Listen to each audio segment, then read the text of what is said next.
මම තාහා ඉන්ස්ටීන් ජාපනයේ මුස්ලිම් සිවිල් සංවිධානයක පොදු ලේකම් පහුගිය සඳුදාකට ඉස්සර කලින් සඳුදා මම පාර්ලිමේන්තුවට ගිහිල්ලා රාමනාථන් අර්ජුන මන්ත්‍රීතුමා ගරු මන්ත්‍රීතුමා වෙනුවෙන් පැමිණිල්ලක් කරලා තිබුණා.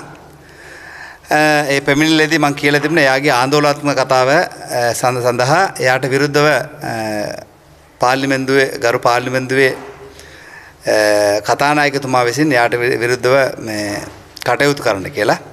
ඒ පැමිණිල්ල අරගෙන දවස් 3කට පස්සේ බදාදා දවසක් එයාට විරුද්ධව පාර්ලිමේන්තුව හරහා වාරික 8ක් එයාගේ ප්‍රකාශය ලයිව් පෙන්වන්න නැතුව විදිහට නවත්තලා තියෙනවා. ඒ අතරතුරදී එදා දවස මම කියලා තිබුණා මෙයාට විරුද්ධව පාර්ලිමේන්තුවේ එළියේදී එයා කරන ආందోලනාත්මක වෛරීණීය ප්‍රකාශ වලට විරුද්ධව මම පොලිස්පතිතුමා හම්බෙලා පොලිස්පතිතුමාට පැමිණිල්ලක් කරනවා එයාට විරුද්ධව කටයුතු කරන්න කියලා නීතිමය ක්‍රියාමාර්ගය ගන්න කියලා පැමිණිල්ලක් කරනවා කියලා කිව්වුණා. ඒ අතරතුරදී පළාත් පාලන ආයතනයේ ඡන්ද කටයුතු නිසා එයාගේ උතුරු පළාතේ යාපනයේ ප්‍රදේශයේ 11 තැනක එයා තරඟ වදිනවා කියලා අපමුදල් වැදලා තිබුණා. එතකොට ඒක මේ සම්බන්ධව මොකක් හරි කටයුතු කරාම එයා ඒක දේශපාලන වශයෙන් ඒක ප්‍රයෝජනය ගනී කියලා විස්තරේ කියලා මේ කටයුතු ඉවර වුණාට පස්සේ මෙයාට විරුද්ධව මම පොලිස්පතිතුමා හම්බෙලා පොලිස්පතිතුමාට පැමිණිල්ලක් කරනවා කියලා තිබුණා. ඒක අද දවසේ පොලිස්පතිතුමා හම්බෙලා පොලිස්පතිතුමාට ගිහිල්ලා මේක පැමිණිල්ලක් කරලා තියෙනවා.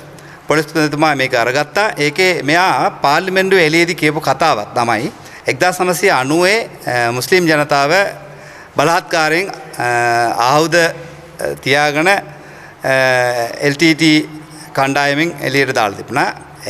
සම්පූර්ණයෙන්ම එහි ඉන්න මුස්ලිම් මිනිස්සු උතුර පළාතේ ඉඳන් පලා හැරලා තිබුණා. ඉතින් එතකොට එයා කියන කතාවක් ඒ මිනිස්සු එහෙන් පලා අරින්න නැතුව ඒ මිනිස්සු එහෙ තියලම මේ සීමන්දි දාන්න තිබුණා. ඒ කියන්නේ මිනිස්සුව සමූල ඝාතනය කරලා එහෙ මේ වල්ලන්න තිබුණා කියන මේ අර්ධකථනයකින් තමයි ආ ඒක විස්තරය කිව්වේ. ඒ වගේ දිගින් දිගටම එයාගේ Facebook එයාගේ TikTok වලින් මේ සමාජය ඇතුළේ මුස්ලිම් දෙමළ මිනිස්සුන්ගේ අතර ගැටුමක් ඇති කරන විදිහට මේ මිනිස්සුන් වෛරීණීය කතාවලින් මිනිස්සුන්ගේ අතර මේ ජාතිවාදයේ වපුරන විදිහට මෙයා කතා කරගෙන යනවා දිගින් දිගටම. එහෙනම් එයාට විරුද්ධව කටයුතු කරන්න ඕන කියලා එයාට විරුද්ධව නීතිමය ක්‍රියාමාර්ගය ගන්න ඕන කියලා මේ පොලිස්පතිතුමාට අද මම ලියුමක් පැමිණිල්ලක් දාලා තියෙනවා. පොලිස්පතිතුමා ඒක බාරගත්තා. ඒකට ඉක්මනටම ඒකට පිළිතුරක් දෙන්නම් කියලා තියලා දෙනවා. ඒ වගේම තවත් කණ්ඩායම දෙකක් තුනක්ම මේ පොලිස්පතිතුමාට මේ ගැන පැමිණිල්ලක් කරලා තියෙන කියලා බවත් පොලිස්පතිතුමාගේ හරහා එතන නිලධාරි වශයෙන් මට මේ දැනගන්න ලැබුණා. අද දවසේ මම පාර්ලිමේන්තුවේ කියලා දවස් 10කට පස්සේ මේ පැමිණිල්ලක් කරලා තියෙන්නේ. මම විශ්වාස කරනවා මේ රට ඇතුළත මේ ආණ්ඩුවේ යටේ මින් ඉදිරියට ජාතිවාදය වපුරන විදියට කතා කරන මිනිස්සුන්ට මෙයාට විරුද්ධව ගන්න ක්‍රියාමාර්ගය මේ හොඳ පාඩමක් වෙයි. මේ වගේ ඊට පස්සේ මිනිස්සු කවුරුත් මේ ආందోලනාත්මක කතාව ජනතාව අතර මේ ජනගහනය ඇතුළ සංහිතියාව කඩන විදියට කටයුතු කරන මිනිස්සුන්ට විරුද්ධව පිළිවෙලක් ගන්න හේතුව නිසා ඊට පස්සේ කවුරුත් ඒ වගේ ඒ විදිහට කටයුතු කරන්නේ නැහැ කියලා මම විශ්වාස කරනවා. බොහොම ස්තුතියි. தமிழே நான் தாஹா ஐன்ஸ்டீன் யாழ் முஸ்லீம் சிவில் சமூகத்தின் பொதுச் செயலாளர். கடந்த முதல் திங்கட்கிழமை பாராளுமன்றத்திலே நான் ஒரு முறைப்பாடு செய்திருந்தேன். பாராளுமன்றத்திற்கு சென்று சபாநாயகர் அவர்களை சந்தித்து சபாநாயகரிடம் அர்ஜுனா ராமநாதன் கௌரவ பாராளுமன்ற உறுப்பினர் அவர்கள் பாராளுமன்றத்திற்குள் அவருடைய செயற்பாடுகளும் அவருடைய பேச்சுக்களும் ஹேட் ஸ்பீச்களால் பாராளுமன்றம் ஒரு அசிங்கமான ஒரு நிலையை ஏற்படுத்துகின்றது என்ற ரீதியிலே ஒரு பாராளுமன்ற உயரிய சபைக்குள் எவ்வாறு ஒரு சமூகத்தை பிரதிபலிக்கக்கூடிய தலைவர்கள் எவ்வாறு அந்த பேசிக்கொள்ள வேண்டும் என்ற ஒரு அடிப்படை அறிவு கூட இல்லாத நிலையிலே ராமநாதன் அர்ஜுனா அவர்கள் பேசி வருகிறார். எனவே அவருக்கு எதிராக நடவடிக்கை எடுக்குமாறு நான் எழுத்து மூலமாக பாராளுமன்றத்திலே சபாநாயகரிடம் கையெழுத்து கொடுத்திருந்தேன். திங்கட்கிழமை அளவிலே அது கையெழுத்தது பின் மூன்று தினங்களுக்குள் அவருக்கு எதிராக நடவடிக்கை எடுக்கப்பட்டிருந்தது. அதற்கு பார்லமெண்டத்தின் பிரதானியாக இருக்கக்கூடிய சபாநாயகருக்கு நன்றியை தெரிவித்துக் கொள்வதோடு அவருக்கு எடுக்கப்பட்ட முடிவானது எதிர்காலத்திலே பாராளுமன்ற உறுப்பினர்கள் யாரும் இவ்வாறு இன்னொரு இனத்தை பாதிக்கின்ற விதத்தில் இன்னொரு மதத்தை பாதிக்கின்ற விதத்திலே தேவையற்ற விதமாக அவர்கள் பேசக்கூடிய விடயங்களை பேசாமல் இருப்பார்கள் என்ற ரீதியிலே ஒரு நல்ல ஒரு முடிவு எடுக்கப்பட்டிருக்கிறது பார்லமெண்டம். இதுவரை காலத்திலும் பார்லமெண்டத்திலே இவ்வாறான ஒரு நிகழ்வுகள் நடந்தது கிடையாது. வெளியிலிருந்து ஒரு தனிநபரோ அல்லது சிவில் சமூக அமைப்புகளோ பார்லமெண்டத்தில் இருக்கக்கூடியவர்களுக்கு எதிராக நடவடிக்கை எடுங்கள் என்ற ரீதியில் எழுத்து மூலமாகவோ அல்லது வேர்பலாகவோ அவர்கள் சொல்லி ஒரு நிகழ்வு ஒன்று நடந்தது கிடையாது. இந்த வரலாற்றிலே இலங்கை வரலாற்றிலே நடந்த ஒரு முக்கியமான சம்பவமாக இதை நாங்கள் கருதுகிறோம். அதே போன்று அன்றைய தினம் நான் வெளியில் வந்து குறிப்பிட்டிருந்தேன், இவர் பாராளுமன்றத்துக்கு வெளியிலே செய்யக்கூடிய சில கருத்துக்கள் இருக்கின்றது.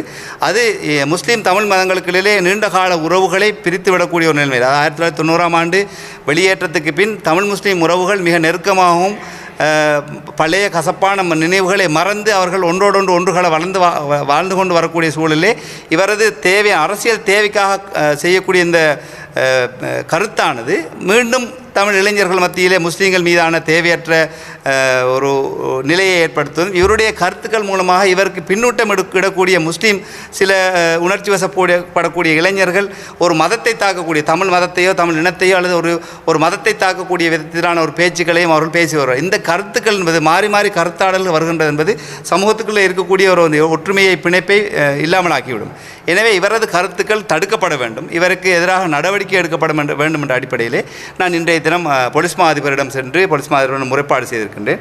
போலீஸ் மா அதிபர் அதுக்கான முறைப்பாடு எடுத்திருக்கின்றார்கள். அதுக்கு தாங்கள் பெற்றுக்கொண்டதற்கான சிக்னேச்சரும் பண்ணி தந்திருக்கிறாங்க. எனக்கு அவசரமாக அதுக்கான முடிவுகள் தருவதாகவும் கூறியிருக்கின்றார்கள். அதே சந்தர்ப்பத்திலே இந்த 10 தினங்களுக்குள் இந்த 10 நாட்களுக்குள் போலீஸ் மா அதிபரை 2-3 வேறு அமைப்புகள் தமிழ் அமைப்புகள் முஸ்லீம் அமைப்புகள் சென்று சந்தித்து இவருக்கு எதிராக நடவடிக்கை எடுக்க வேண்டும் என்ற ரீதியில் அவர்களுக்கு புகார் செலுத்தியிருப்பதாகவும் அங்கிருந்த சில அதிகாரிகள் மூலமாக எனக்கு அறிய கிடைத்தது. நான் எதிர்பார்க்கிறேன் இந்த அரசாங்கத்திற்கு இதற்கு பின் இவ்வாறான இன ரீதியான பேச்சுக்களை வைத்து அரசியல் செய்வதையோ அல்லது இன ரீதியான முருகல்களை ஏற்படுத்தக்கூடிய கருத்துக்களை தெரிவிப்பவர்களுக்கு இது ஒரு பாடமாக அமைய வேண்டும். இதற்கு எதிராக எடுக்கக்கூடிய நடவடிக்கை அது எந்த இனத்தவராக இருந்தாலும் பரவாயில்லை, எந்த இனத்தைச் சேர்ந்தவராக இருந்தாலும் பரவாயில்லை. நான் ஒரு ஆதர்சை ஒன்றை காட்டியிருக்கிறேன்.